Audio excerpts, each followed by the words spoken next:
I'm back. Second time today. Fourth time in 2 days.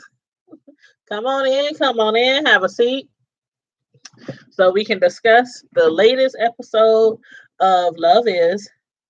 Now, I told y'all that I was going to try to get in as many reviews on the past week's episodes by this weekend. So, a girl is trying to do her best. Miss Primetime is on it. And I'll admit, I wasn't having the best of days today. I was in bed for hours, not feeling it. I don't know if it was jet lag from our Atlanta trip. Um, I was so extremely tired after we had came back. Well, while we were down there, we were doing a lot of tours, checking out a lot of sites and everything. So there's a lot of walking and just the heat and everything. So I'm feeling a little better now. I had my sons make me a little soup earlier, so I'm feeling a little better. But I just wanted to make sure I try to come at you tonight with Love Is review because I did promise you last night that I was gonna review last night's show today. So the name of the episode last night it was season one, episode 6, and the name of the episode was Supportive. Now, as we saw in the last episode, Nuri and her man, Yasir, they finally got it on. Something they've been wanting to do since they first laid eyes on each other. Something they've been wanting to do for a long time, as Nuri say off camera while being interviewed. And so they finally did it. And she kept to her promise, which was not to have sex in her home until she got married to her husband. And so they did keep that promise. They ended up outside on the patio or whatever you call that area between her kitchen and her bedroom. And but at the beginning of this episode, you see how they've been at it ever since then.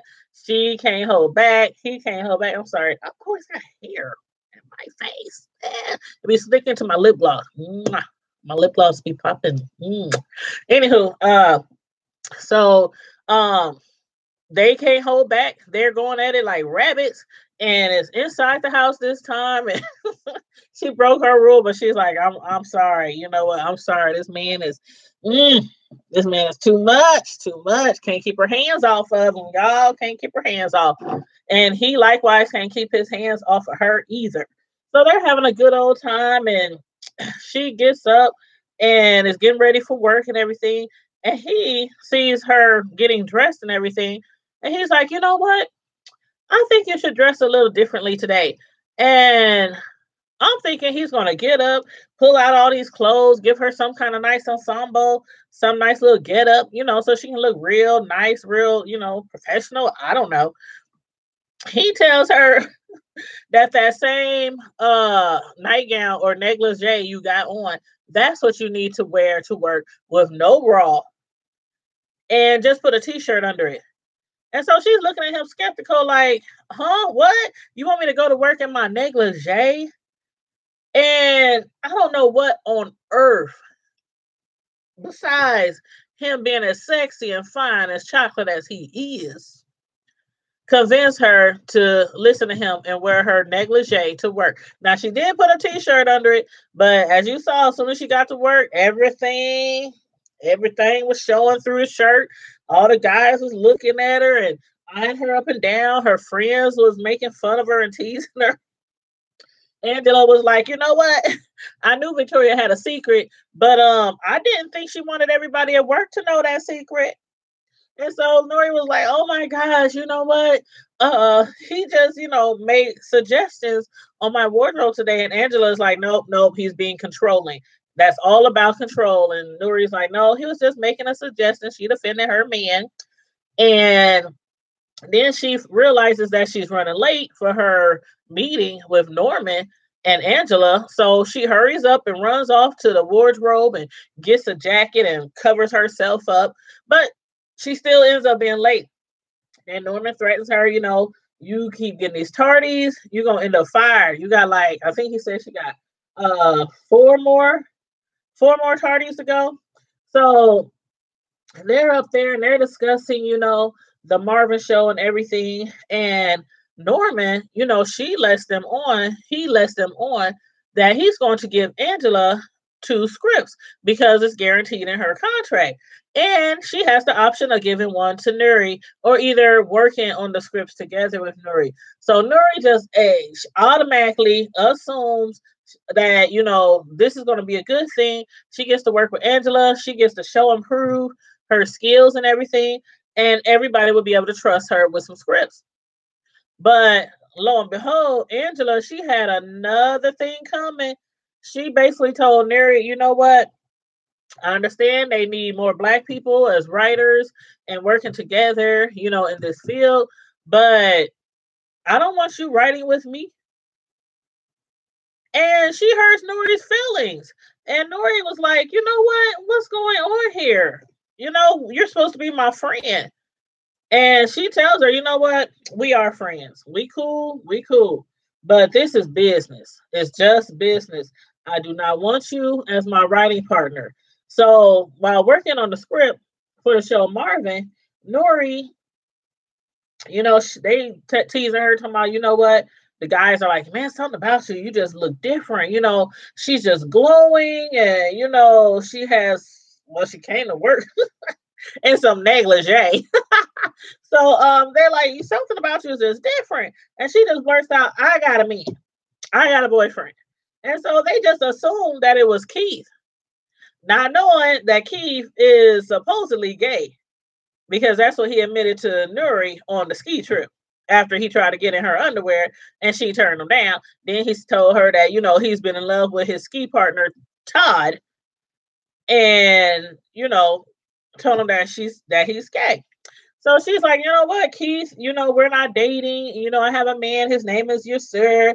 And they still teasing her and everything, teasing her about her outfit and everything. But Nuri, she plays it off like she's cool. She told, Angela told her no. She don't want her, helping her script. She plays it off like she's cool, even though she is bent out of shape, all the way out of shape. And then she tells, everybody, she gets, I'm sorry, when her husband, not yet. When her man, Asuri, comes to pick her up, she's telling him, you know what?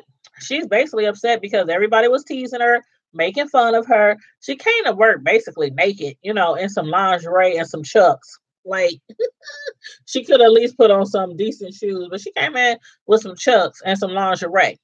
So she's telling him, you know what? I'm upset, everybody was making fun of me and my feelings was hurt. And he's like, they're just jealous. They're just jealous. And then he's like, you know what? I guess he was offended that she didn't have him pull up to the door. He parked kind of down a ways from her door to her office. And she's like, no, I just don't want, everybody in my business. And she said, it's cool. If you don't want nobody to know we together, I can catch the bus, tomorrow, because I guess I'm going to assume that he was using her car because, his car is broke down and at the tow yard still. Well, probably been sold and everything by now because you only get 4 or 5 days to pick it up. And then after that, you get a few days to pick it up. And then after that, the fees go sky high. So anyway, he's vehicleless. Vehicleless. Is that a word? Anyway, so, he's like, I can catch the bus tomorrow. And I'm just going to assume, like I said before, that he was using her car to look for a job. I'm just going to assume that. So she's like, you know what? I told everybody in the office that I have a man. I told them who you are. So I am not at all the least bit trying to keep you away from my coworkers or try to keep you hidden. So then she gets her attitude because when they in the car and everything, she's bringing to his attention that Angela told her basically she didn't want her to be working on that script with her. And she asked her, asked him what's his thoughts. How would you feel if that was your friend and they told you they didn't want to help you with the script? And he basically tells her she's overreacting. Maybe your job don't think you're ready. Maybe Norman, there's another script out there for you, and eventually you'll get your time to shine. But she thinks, if Angela gave her a chance, she can prove herself. She can prove herself ready. So in the meantime, he's like, you know what, Nuri? Sometimes when I'm feeling down and out and I'm frustrated, I go take in a movie. So she caves in and she's like, you know what? Okay, let's go to the movies. They go to the movies, and guess who they see? They see Keith. And he's up there with Angela. But we'll get to that in a second, because before he gets to the movies, he stops at a bar after work. He stops at a bar, and he's at the bar chilling, minding his own business. And some dude walk up. I think he said his name was Barry with the E.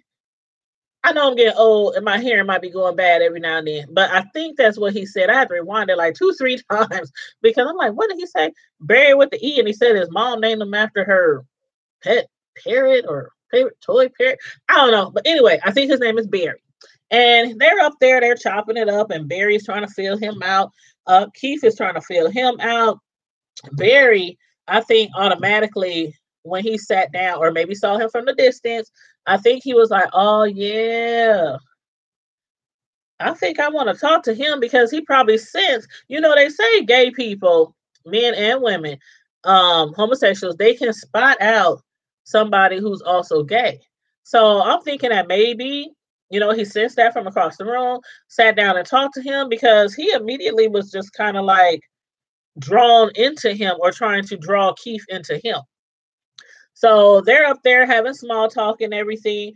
And then Keith, just while they're getting good into their conversation, Barry with an E, he offers him, some of his Carnet. He's like, you know what? This is some good 2-year-old Chardonnay.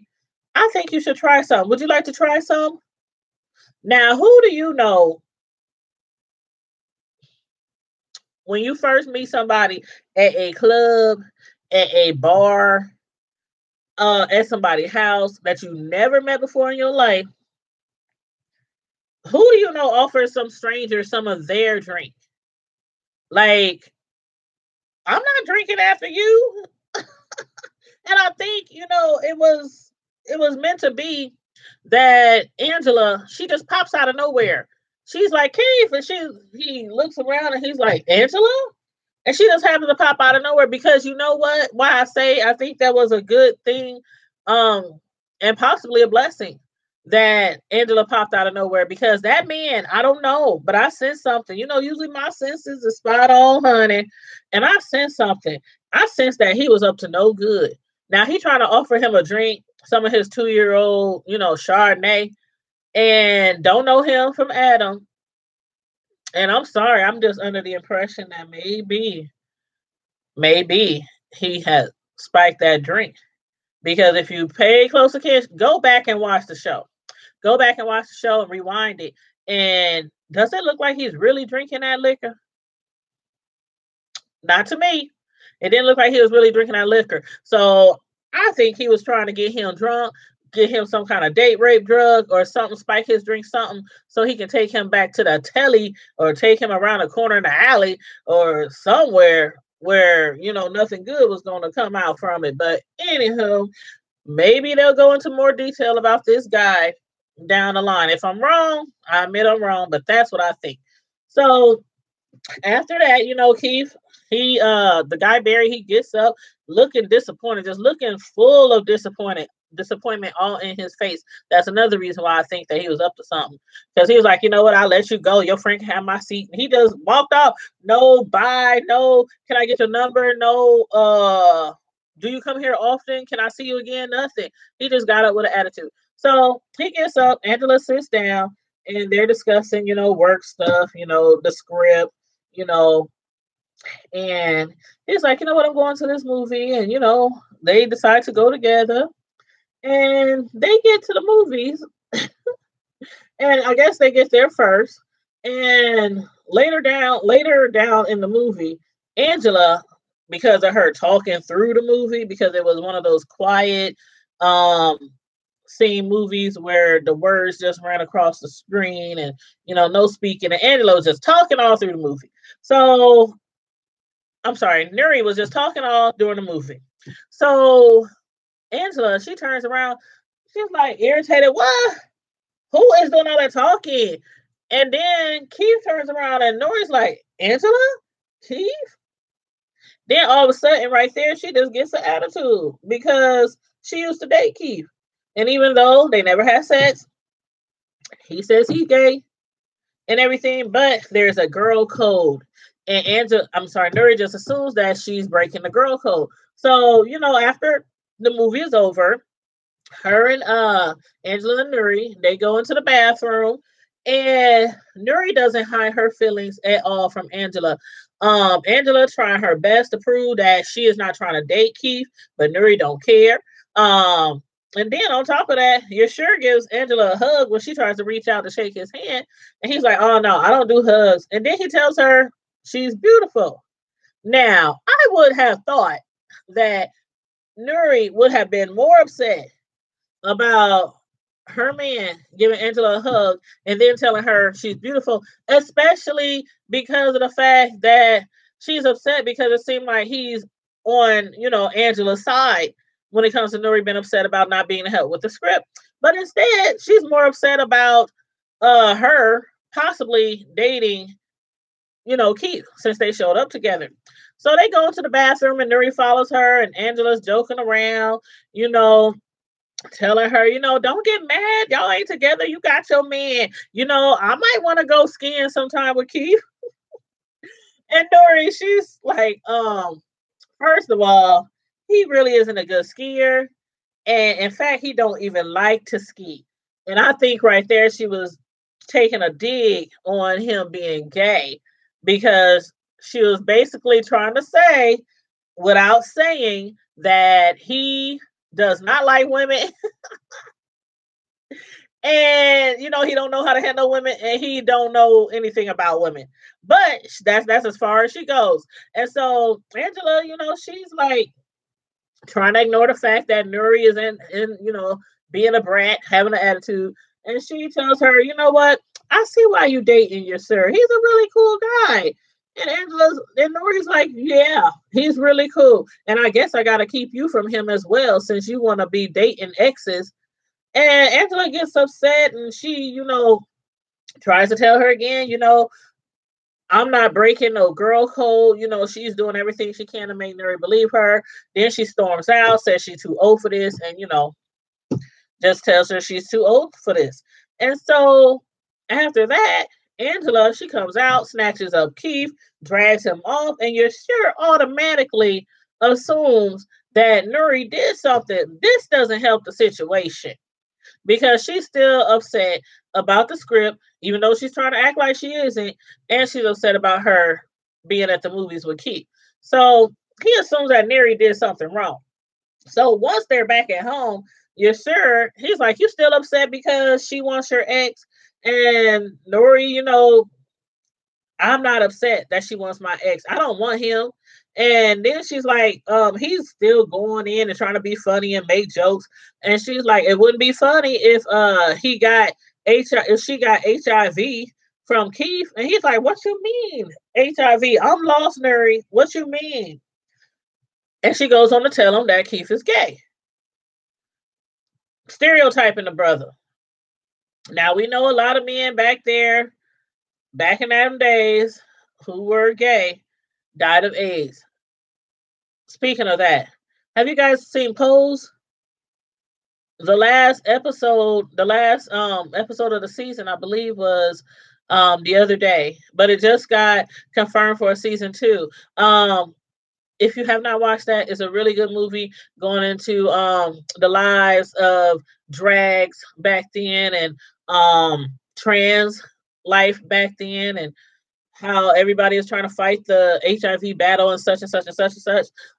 Check out a few of my videos on Pose as well. You can get kind of updated on that. But then she's like, I just want to warn Angela about Keith being gay.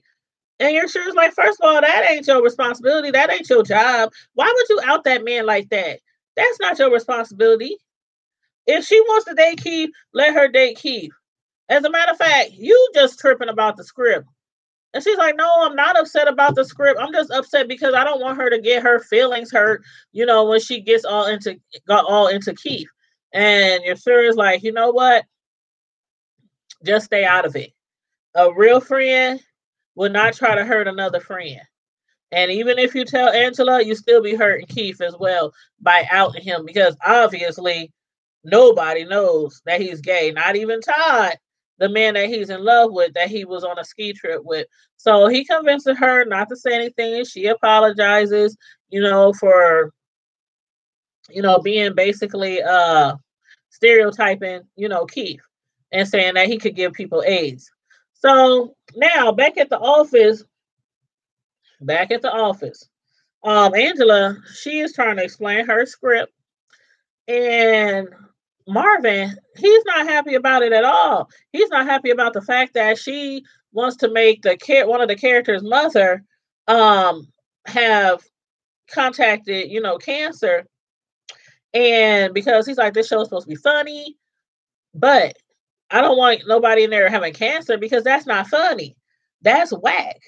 And she's trying to, convince them that, what, uh because some guy, I don't know his name. It was the bigger, dark skinned guy. They were teasing him because they was like, well, you know what? If we don't say cancer, let's say her mama got gout. And the guy was like, you know what gout? And they was like, yeah, you got gout in your neck because you can't even see his neck. He's like, you can't even see his neck.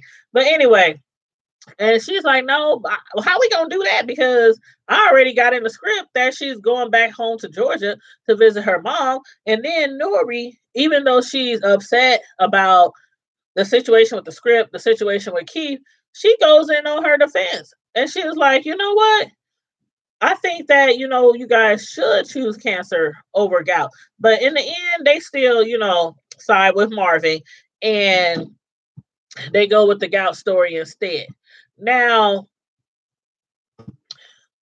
they go into the bathroom, Angela and Nuri. Angela's upset because, they didn't agree with what she should be doing with the script. And Angela goes in the bathroom too, and they're sitting there on the stalls, right next to each other. And Angela is trying to comfort her and basically try to prove that she has her back and everything. And I'm sorry, Nuri is trying to comfort her and everything. And Angela, she like, you know what, when they come out of the bathroom, of the stalls, she offers Nuri the script. Now, at first, Nuri is over the moon. She's like elated, excited that she gets the script. And she's like jumping up and down, giving her a hug, everything. And then for a moment, she stepped back and she was like, you know what? No, I'm not taking this script. This is your script. Now, I do not know that you ever on any script have turned down a script or, let them beat you at your game. So basically, she was trying to tell her, you know what? You take that script, you work that script, don't turn it down. And she says, I will have your back with pitches, with jokes, with scene writing, anything. So Nuri, she basically decides, you know what? I'm going to have her back. I'm going to stop being petty and Miss Petty Betty. And I'm going to go ahead and, help my sister out because there's only the two of them there. And back then, it wasn't many female Black writers. So, she decided she want to help her out. Now, back at the crib at Nuri's house, oh, Nasir is up there, smoking cigarettes. And she's been trying to make him stop smoking cigarettes. She don't let him smoke in the house. She don't let him smoke in her truck. She don't like the smoke. You see her, every now and then in different scenes, fanning the smoke away and everything. She don't like the smell. And You see them in bed and he's tickling her and everything and trying to convince her to tell him where his cigarettes are because she hid his cigarettes.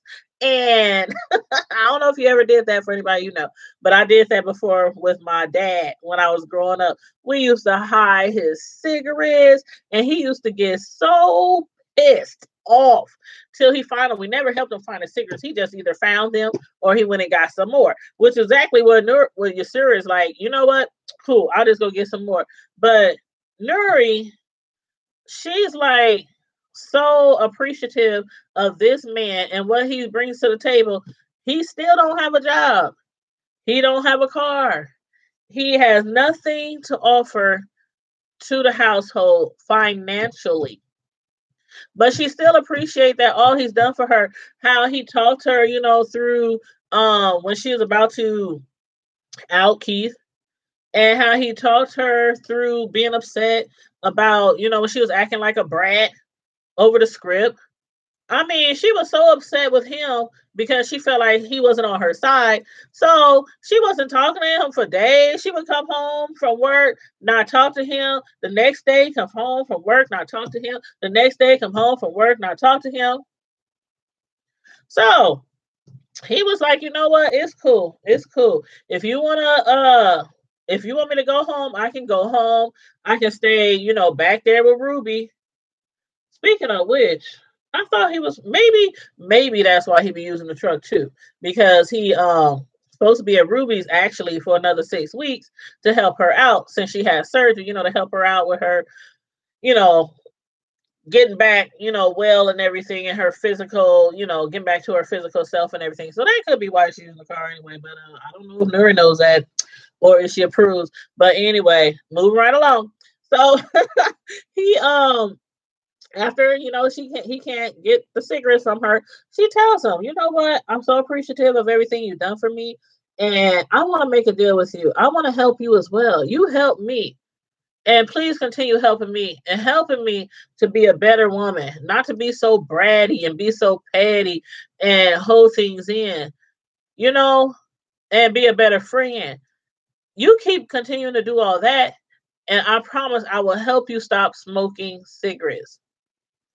And so, they make a deal that she's going to help him stop smoking cigarettes.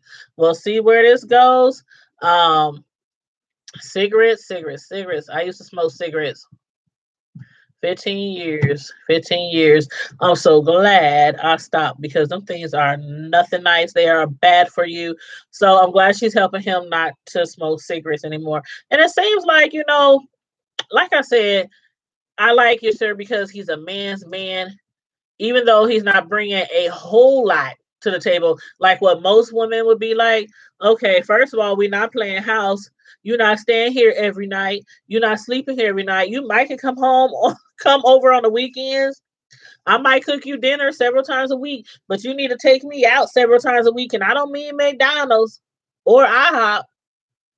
So, she's giving him a chance. She's giving him a chance. He told her from the jump, I'm using you to make me a better person. So, in theory, it seems like they are both making each other a better person. Now, I want y'all to tell me what y'all think about this episode. If you did not watch the episode, go back and check it out. I think we have one more episode left in this season. So if you haven't watched all of them, go back and catch up. I have a few reviews out there, so you can watch those as well. And also, if you did not catch my R. Kelly review of that new song that he put out a few days ago called I Admit, check the song out, then watch my video.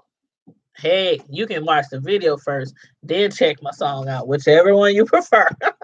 But I would recommend that you check the song out first. At least read the lyrics. They're online. If you don't want to hear him sing, if you done muted R. Kelly and you don't want to hear him sing, even though the song is free, um, the song is free for everyone. So anybody can listen to the song. He's not charging people for it because he's being muted. So what he looked like trying to charge somebody, for this song that he put out. So anyway, check out the lyrics, check out the song if you haven't muted him, and then check out my video that I did earlier. And let me know what you think about the comment. Let me know what you think about this episode. Put it in the comments. Let me know how you feel about the characters, about anything that happened this episode between Nuri and Yasser, or Keith and Angela, or anything. Just holler at me. Hit me up in the comment section and we can discuss it. And as usual, if you did not like this video on the way in, please like it on the way out. Also, please subscribe to my YouTube channel. All you have to do is hit subscribe, and then after you hit subscribe, you'll see a bell. Tap that bell until you see some asterisks around the bell, and that will let you know that you will from now on get all of my live notifications for my new live videos, so you won't miss anything. And as usual, in the meantime, until Miss Primetime is back at you, be safe, stay blessed, and I'm out.